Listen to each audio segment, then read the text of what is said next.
The user role expression is in the category Other and has a result of a text data type. The purpose of this expression is to return the current user's role. This only works if the user has been added to the whitelist. The user role has no parameters, and the result is the current user's role as specified under the User tab. Let's look at an example. Here we can see the user role expression.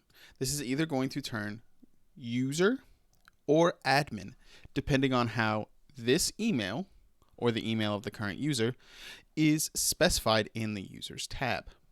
This means that you must be requiring a sign-in to use this function. If you are instead using a user table to control, this will not work. If you are storing your roles inside of a user table, you will instead have to use some kind of select expression or something to that effect. I hope that this was helpful. If you would like to learn more, we invite you to check out appsheettraining.com.